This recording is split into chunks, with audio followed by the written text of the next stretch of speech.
હતી કે અન્યનો હો વિકલ્પ, મનોજ ખંડેરિયાના આ ભાવ કે સત્યનો વિકલ્પ નથી અને આ વાત ગ્રહોની નથી, સૂર્યનો વિકલ્પ નથી. બાપુ પાસે જે કંઈ પણ બોલવામાં આવે, રજૂ કરવામાં આવે, એ નાના એવા દીવા જેવું હોય. પણ એક શ્લોક છે, એ બાપુના ચરણોમાં અર્પણ સાથે હું બાપુને પ્રસ્તુત કરીશ કે સીતારામ પદાંબુજે મધુપવદ યન્માનસમ લીયતે સીતારામ ગુણાવલી નિશિદિવા યજ્જિહ્વયા પીયતે સીતારામ વિચિત્ર રૂપ મનિષમ યચ્ચક્ષુષોર ભૂષણમ સત્ય પ્રેમ દયાન્વિતમ ચ સહિતમ બાપુમ ચ નૌમિડ્યહમ.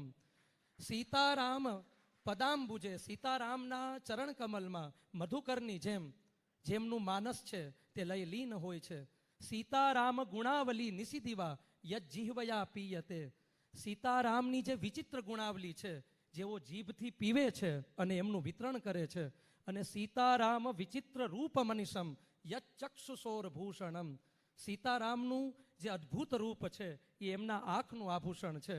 અને સત્ય પ્રેમ દયાન્વિતમ, બાપુ અહીંયા કરુણાનો પ્રાસ ન મળ્યો, બાકી આ દયાન્વિતમની જગ્યાએ કરુણા મુકત કે સત્ય પ્રેમ દયાન્વિતમ ચ સહિતમ. સત્ય પ્રેમ અને કરુણા છે ને એ જ સાક્ષાત એ એમની પ્રતિમૂર્તિ છે.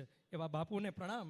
અને મીરા યા તુલસી કા કોઈ ભક્તિ ગીત હૈ, યા પ્રેમ દીવાની ગોપી કી કોઈ પ્રીત હૈ, યા ફિર નए वैराग्य का सर्वोदय नवनीत है, जो भी हो प्रभु राम की सौगंध. पूज्य बापू विश्व शांति का संगीत है, पूज्य बापू विश्व शांति का संगीत है. તો બાપુને જ વિનંતી કરીએ કે શિક્ષકોનું સામાજિક ઉત્તરદાયિત્વ આ વિશે આપ અમને કૃતાર્થ કરો, આપ કહો. બાપુ આમ ઘણીવાર કહેતા હોય કે શિક્ષક અર્કવાળો, તર્કવાળો, મધુપર્કવાળો અને સતત સંપર્કવાળો હોય. તો બાપુના જ ચરણે